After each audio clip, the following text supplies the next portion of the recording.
Telangana assembly వర్షాకాల సమావేశాలు ఇవాళ ప్రారంభం కానున్నాయి. ఉదయం 10:30 గంటలకు సమావేశాలు ప్రారంభం అవగానే సీఎం రేవంత్ రెడ్డి జూబ్లీహిల్స్ ఎమ్మెల్యే మాగంటి గోపీనాథ్ మృతికి సంతాప ప్రతిపాదన చేస్తారు. దానిపై సభ్యులు మాట్లాడతారు. అలాగే శాసన మండలిలో మాజీ ఎమ్మెల్సీలు మాగం రంగారెడ్డి, టి రత్నాకర్ల మృతికి సంతాప ప్రతిపాదనపై సభ్యులు మాట్లాడతారు. ఆ తర్వాత ఉభయ సభలు వాయిదా పడనున్నాయి. శాసనసభ స్పీకర్ ప్రసాద్ కుమార్ అధ్యక్షతన బీఎస్సీ భేటీ కానుంది. సమావేశాలు ఎన్ని రోజులు నిర్వహించాలి, ఏ అంశాలపై చర్చించాలన్న దానికి సంబంధించిన ఎజెండాను ఖరారు చేయనున్నారు. ఆ తర్వాత అసెంబ్లీ కమిటీ హాల్లో సీఎం రేవంత్ అధ్యక్షతన మంత్రివర్గం సమావేశం కానుంది. అసెంబ్లీలో ప్రవేశపెట్టాల్సిన బిల్లులు, ఇతర విధానపరమైన అంశాలపై చర్చించనున్నారు. స్థానిక ఎన్నికల్లో బీసీలకు 42% రిజర్వేషన్లు, కాళేశ్వరం కమిషన్ ఇచ్చిన విచారణ నివేదికను అసెంబ్లీలో చర్చకు పెట్టే విషయంపై నిర్ణయం తీసుకోనున్నారు. స్థానిక ఎన్నికల్లో బీసీలకు 42% రిజర్వేషన్ కల్పించేందుకు వీలుగా పంచాయతీరాజ్ చట్ట సవరణ బిల్లును అసెంబ్లీలో ప్రవేశపెట్టాలని ప్రభుత్వం భావిస్తోంది. వాస్తవానికి పంచాయతీరాజ్ చట్టంలో రిజర్వేషన్లపై ఉన్న 50% పరిమితిని ఎత్తివేస్తూ ఆర్డినెన్స్ తీసుకువచ్చిన సర్కార్ ఆమోదం కోసం గవర్నర్ వద్దకు పంపింది. దాన్ని గవర్నర్ కేంద్రానికి పంపారు. బీసీలకు ప్రస్తుతం 23%గా ఉన్న రిజర్వేషన్ను 42%కి పెంచి స్థానిక ఎన్నికల్లో మొత్తం రిజర్వేషన్లు 69% మేరకు అమలు చేస్తూ సవరణ బిల్లును అసెంబ్లీలో చర్చకు పెట్టే అవకాశం ఉన్నట్లు తెలుస్తోంది.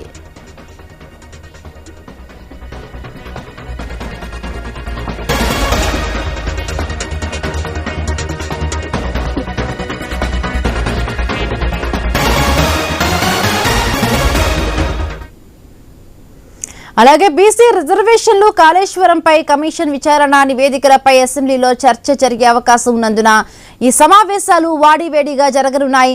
కమిషన్ నివేదికపై సీఎం రేవంత్ రెడ్డి లేదా మంత్రి ఉత్తమ్ కుమార్ రెడ్డిలో ఎవరో ఒకరు సభలో పవర్ పాయింట్ ప్రజెంటేషన్ ఇవ్వనున్నారు. ఇక బీసీ రిజర్వేషన్లపై అసెంబ్లీ ఆమోదించిన 2 బిల్లులు కేంద్రం వద్ద పెండింగ్ లో ఉన్న నేపథ్యంలో శాసనసభ వేదికగా బీజేపీని దోషిగా నిలబెట్టేందుకు కాంగ్రెస్ సర్కార్ సమాయత్తమవుతోంది. అలాగే రాష్ట్రంలో వరద పరిస్థితులు, యూరియా కొరతపైన చర్చకు ప్రతిపక్షాలు పట్టుపట్టే అవకాశం ఉంది.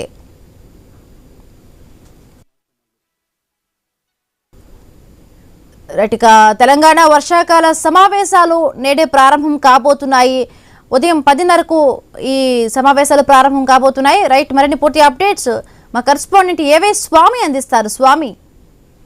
హిమబిందు, తెలంగాణ అసెంబ్లీ వర్షాకాల సమావేశాలు ఈ రోజు ఉదయం 10:30 గంటలకు ప్రారంభమవుతాయి. ఈసారి అసెంబ్లీ సమావేశాలు మరింత కొంత వాడివేడిగా జరిగే అవకాశం కనబడుతుంది. రాష్ట్రంలో పొలిటికల్ పరిస్థితి కొంత పార్టీల మధ్య కొంత దూకుడుగా ఉన్న నేపథ్యంలో ఇప్పుడు లోకల్ బాడీ ఎలక్షన్స్ టార్గెట్ గా రాష్ట్ర ప్రభుత్వం పనిచేస్తుంది. కామారెడ్డి డిక్లరేషన్ ప్రకారం బీసీలకు 42% రిజర్వేషన్, విద్యా ఉద్యోగాల్లో రాజకీయ రిజర్వేషన్లు ఇస్తామని చెప్పి ప్రకటించింది. ఇప్పటికే 2 చట్టాలు చేసి ఆమోదం కోసం గవర్నర్ వద్దకు పంపారు.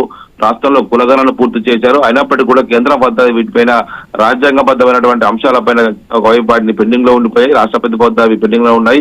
ఈ నేపథ్యంలో రాష్ట్ర ప్రభుత్వానికి సెప్టెంబర్ 30వ తేదీ లోపు లోకల్ బాడీ ఎలక్షన్స్ కంప్లీట్ చేయాలని చెప్పేసి రాష్ట్ర హైకోర్టు ఒకవైపు ఆదేశించిన నేపథ్యంలో దాని విషయంలో ఏం చేయాలని చెప్పేసి రాష్ట్ర ప్రభుత్వం మల్లగుల్లాలు పడుతుంది. ఈ రోజు నుంచి జరగబోయేటువంటి అసెంబ్లీ సమావేశాలు, తొలి రోజు జరిగే సమావేశాల్లో కేవలం సంతాప తీర్మానాలకి పరిమితమై ఉండనుంది. ఆ తర్వాత బీఎస్సీ సమావేశం కానుంది. మరోవైపు కేబినెట్ సమావేశం కూడా అసెంబ్లీ ప్రెమిసెస్ లోనే ఉంది. బీసీలకు ఉన్నటువంటి ప్రస్తుత రిజర్వేషన్ సంబంధించిన విషయంలో ఇప్పటికే రాష్ట్ర ప్రభుత్వం ఆర్డినెన్స్ జారీ చేసి గవర్నర్ వద్దకు పంపింది. గవర్నర్ దాన్ని కేంద్ర ప్రభుత్వం అటార్నీ జనరల్ పంపారు. అందులో ఉన్నటువంటి కీలక అంశాలు కూడా ఇంకా ఒకవైపు గవర్నర్ రాజ్భవన్ కార్యాలయం కాబట్టి ఆమోదించలేదు. ఇటు ఒకవైపు ఢిల్లీ వెళ్ళినటువంటి కాంగ్రెస్ నేతలు ఒకవైపు ధర్నా చేసి వచ్చారు. కేంద్ర ప్రభుత్వం కావాలని చెప్పేసి వీటిని తొక్కిపెడుతుందని కూడా బీజేపీ సర్కార్ని దోషిగా చేయడం కోసం కాంగ్రెస్ ప్రభుత్వం కాచుకొని కూర్చుంది. మరోవైపు బీసీలకు 42% రిజర్వేషన్ ఇచ్చేంత వరకు కూడా ఎలక్షన్స్ కు వెళ్ళొద్దు అనేది కూడా ఇప్పుడు బీఆర్ఎస్, బీజేపీ రెండు కూడా కాంగ్రెస్ ప్రభుత్వం పైన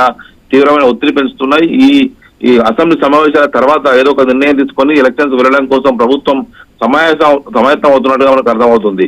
మరోవైపు ఈ సమావేశాల్లోనే ఈ రోజు తొలి రోజు సమావేశంలో శాసనసభలో దివంగత జూబ్లీహిల్స్ ఎమ్మెల్యే ఒకవైపు మాగంటి గోపీనాథ్, అదేవిధంగా శాసన మండలిలో ఒకవైపు ఇటు దివంగత ఎమ్మెల్సీలు రత్నాకర్ రావు, అదేవిధంగా మాగం రంగారెడ్డిలో సంతాప తీర్మానాలు ఉంటాయి. ఆ తర్వాత ఉభయ సభలు వాయిదా పడి బీఎస్సీ సమావేశం నిర్వహించుకున్నారు. బీఎస్సీ సమావేశాల్లో ఈసారి సమావేశాలు ఎన్ని రోజులు నిర్వహించాలి, ఏ అంశాలను చర్చకు తీసుకోవాలనే ఎజెండాను ఖరారు చేస్తారు.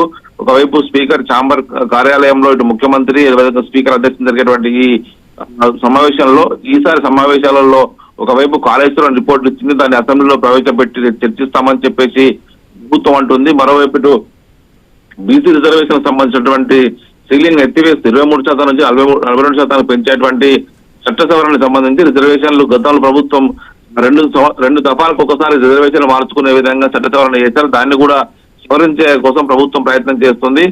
అందుకు అనుగుణంగా ఎలాంటి బిల్లును తీసుకొచ్చే అవకాశం అయితే కనబడుతుంది. మొత్తానికి కాళేశ్వరం రిపోర్టు రాష్ట్రంలో యూరియా కొరత పెద్ద ఎత్తున కూడా ఉత్తర తెలంగాణలో ఒకవైపు భారీ వర్షాల కారణంగా అనేక చోట్ల కూడా లక్షలాది ఎకరాల్లో పంట నష్టం జరిగిపోవడం, ఇవన్నీ అనేక కీలక అంశాలన్నీ కూడా ఈసారి అసెంబ్లీ సమావేశం చర్చకు రాబోతున్నాయి. ఇటు ఆ ప్రభుత్వం నిలదీయడం కోసం ఇటు బీఆర్ఎస్ బీజేపీ ఒకవైపు సిద్ధమవుతూ ఉన్నాయి. మరోవైపు ప్రభుత్వం కూడా గత కాళేశ్వరం కమిషన్ రిపోర్టు ఒకవైపు సభలో ప్రవేశపెట్టి గత బీఆర్ఎస్ సర్కార్ ను కావచ్చు, కేసీఆర్ కావచ్చు, మిగతా ఇరిగేషన్ శాఖ మంత్రి హరీష్ రావుతో పాటు బీఆర్ఎస్ ను టార్గెట్ చేయడం కోసం కాంగ్రెస్ పార్టీ కాచుకొని కూర్చుంది.